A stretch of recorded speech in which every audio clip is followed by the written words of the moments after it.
What is up, everybody? I'm No Lex Given, and today we're going to be taking a look at my very first truly perfect game of Storybook Brawl. We've taken a look at perfect games in the past where I haven't gotten a single loss. This one takes that a step further. I'm not even going to get a single tie. We are going to win every single brawl. It is an absolutely dominating performance. We wind up winning the whole lobby on 6.0, and it's just an absolutely incredible game. Obviously, we get pretty lucky in this one, as you'll see, but I start by picking up a Rainbow Unicorn, which is one of the only characters that can battle with Pied Piper and get a win. And then in our second shop, you'll see where we're going with this one. We are going to pick up a pair of Humpty Dumptys. Kind of hard to pass up a pair, but we're going to pick up both of these eggs, and that is going to give us a really strong start into the rest of this game. And then we're going to continue to get some pretty lucky pulls from there. But double Humpty Dumpty, we could potentially get some of these cracked against Fates, though Fates is going for Wizards Familiars. Then we find two more Humpty Dumptys. So that's going to allow us to pick up the Easter egg treasure on 2.2, plus another Humpty Dumpty just to continue to have a really strong board here.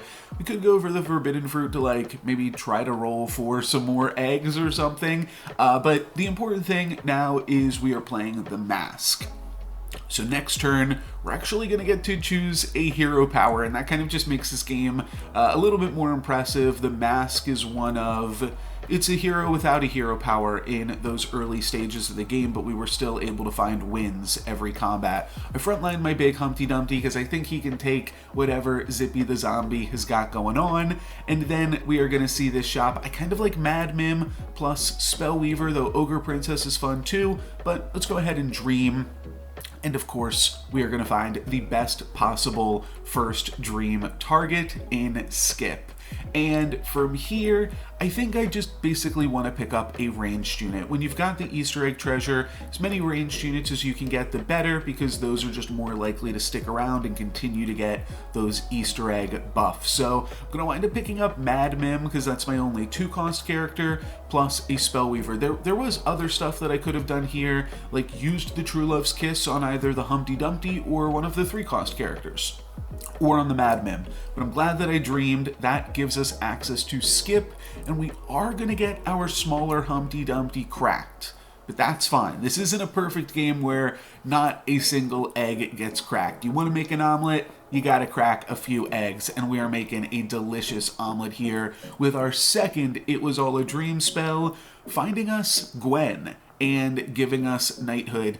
I think that Celestial Tiger with the Easter egg treasure could have definitely been a choice. It would have been a lot of fun, and it would have been really powerful, but the knighthood just potentially allows you to win the game, and we've looked at this in the past, right? Some of my most powerful games that I've showcased on this channel over the last month or two have included knighthood on a feasting dragon. That is just such an incredibly powerful start, and I was thinking, what is going to just help me totally dominate the rest of this game?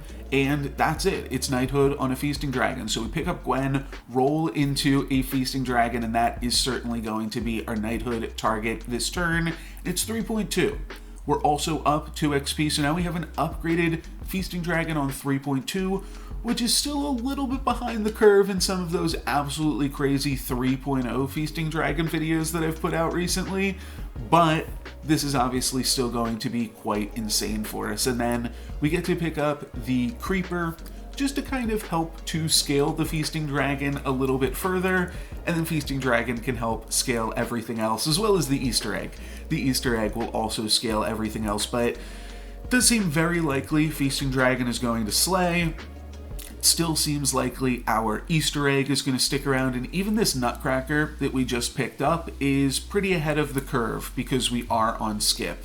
So I think that everything is going pretty swimmingly for the time being and looking pretty good. We might lose our egg here. It's definitely possible, but then we see my opponent doesn't really have a backline. We get very close to activating Nutcracker in just a single combat. So kind of insane, and let's continue to press our advantage here. There's two pretty good characters in the shop, and there's honestly two interesting plays we could make. We could sell off this creeper and pick up both the greedy and the lightning dragon, which ironically is the less greedy play. The more greedy play is to fire off this XP spell. But again, I think I'm just so ahead from everything else that we've done that I just want to buy some XP. And then I'm going to buy one of these characters, and now I will be level 5 next turn, so I will be looking for some level 5 units, and I don't really have to worry about the greedy. The other thing that's always kind of interesting about Feasting Dragon, it actually somewhat punishes you for buying characters, because the next turn those characters are just going to be bigger. So don't buy anything, just wait, and they'll be bigger on the next turn. And that's always definitely a way you can take it. But we are playing up against a summoning horde dragon here. We are going to get our Nutcracker treasure, and we are definitely going to get a win as well. We were one summon off of Feasting Dragon getting an additional attack, which would have been really sweet, but this is still quite powerful for us here. Then we see our first ranged support in the form of Sporko, so I could definitely see picking that up. And I also kind of like Aeon now that we found the Forking Rod. There's some interesting things that we can do with that, and then I'm just going to fire off a Shrivel. At this point, I've realized that I've won every combat, and I want to keep winning every combat, and I want to get that first truly perfect game.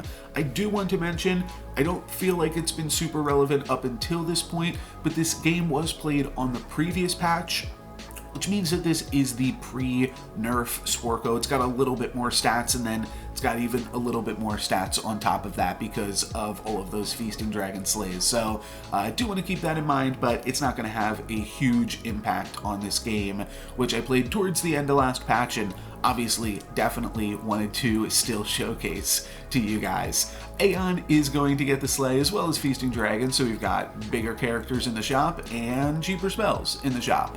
One thing that I think is really funny here is our Gingerbread Knights are 14/14s. Despite us being at 43 health and now 45 health, because we have pumped up everything in the shop 7 times. Everything's getting +7/+7 there. So really, really insane stuff. I am somewhat eyeing up the River Wish Mermaid because we've got the Lightning Dragon. There's also kind of like a pair of monster books. That's pretty great too. So that's what I'm going to wind up picking up after casting this free healing potion. And yeah, we are just, again, trying to play as strong of a board as we possibly can every single turn. Monster Book, a pretty strong character, and does have some synergy with the mages that we're playing as well, but mostly just hoping to end all of this as fast as we can. It looks like we are on 4.2 right now, moving into 6.0, but you gotta remember we are 3 XP up on this lobby right now. So a Monster Book is still pretty strong at this stage of the game, especially with +7/+7 on it, of course. So that is going to allow us to get another win, and somehow we even have Lightning Dragon sticking around and getting a bonus from Easter Egg. That's just how ahead we are. Kind of insane. And also insane is we get extremely rewarded for being up in XP with an immediate trees comp. We get an Ashwood Elm, which we can partner with our Nutcracker, plus 2 Echo Woods. And what we can also do here is we can sell 3 of our characters, whatever that might be, the Monster Book and, or both Monster Books and the Lightning Dragon, and that would allow us to pick up the second Echo Wood. So I do debate about that for a little bit, but ultimately I am going to go for that. Think it does make us a little bit weaker for this turn, not having the Monster Books or the Lightning Dragons in, but now it just gives me an insane endgame build because I'll be able to pick up Burning Trees and I'm going to keep winning. This Ashwood Elm is actually even going to be able to scale because of the Easter egg treasure on the combats where it can survive. It's not going to survive this first combat, but we are still going to get the win, and that is the important part. I double Mix-a-Wizzle the Nutcracker, and that gets me a good boy, which isn't super great because it is now no longer a tree, but then we find a perfect tree to replace it in Burning Beard. So now what's going to happen after we double cast this stone skin on Ashwood Elm, that'll give plus 32 health to Burning Beard, which will give plus 32 attack to, or it'll give plus 32 attack to Burning Beard, which also gives it 32 health, and then both of my Echo Woods also get 32 health as well from that Burning Beard and get plus 64 attack. So now we've got quite the board and are doing absolutely amazingly, quite swimmingly. I believe that this is currently either the, well, let's see, let's go back. This last fight was the 5.0 turn. So that is going to make this the 5.1 turn. I wasn't sure, just to check and see if any of my opponents had also picked up some XP. But this is the 5.1 turn. And we're going to win this whole thing by 6.0. You know what, I wasn't even paying attention to that fight. Maybe, you know what, it wasn't close because we were up against the Ghost, but we can take a look at it again because I was not paying attention.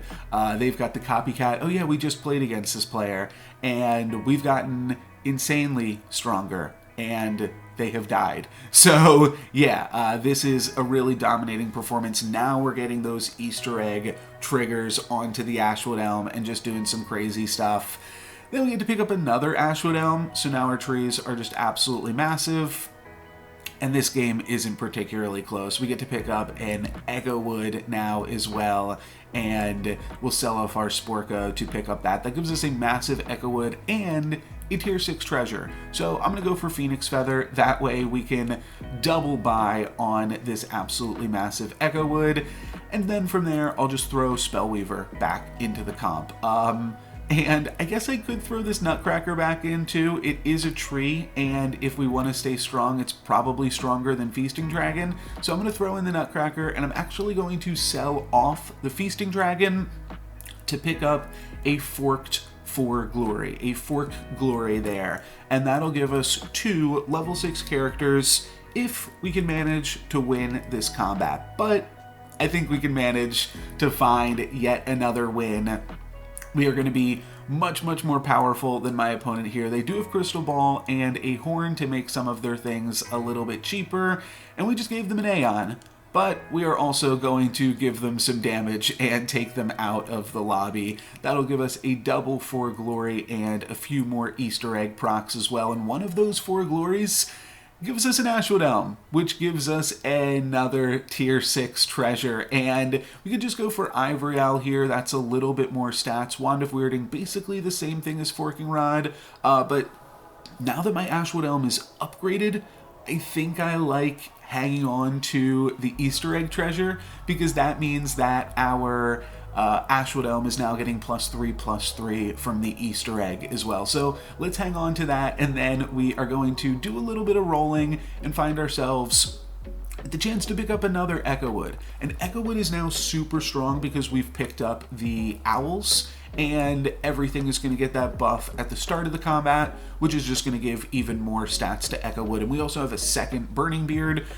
Both of those Burning Beards are going to get a bunch of attack from this Ashwood Elm, because yeah, the Owls are going to go on it, then it's going to give them both 134 attack, which gives them 134 health, and all of that goes on the Echo Wood, and we find ourselves with a dominating win there on 6.0. Again, let's go back and just watch this last combat one more time, because this video was over so quick.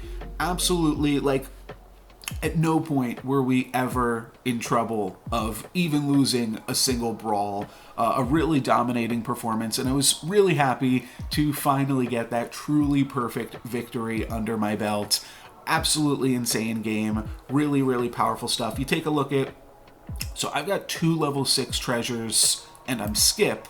My opponent has one level 7 treasure. It's not a great one. They're going to even give us some bonus dust here. And then they've got a level 5 and a level 4 treasure, and that was a Horde Dragon. So our treasures were significantly better than Horde Dragon. There we go. Bonus Stardust there to celebrate our victory. Really, really insane game. That's going to be it for me today, though, guys. Thank you very much for watching. I'm No Legs Given. Peace.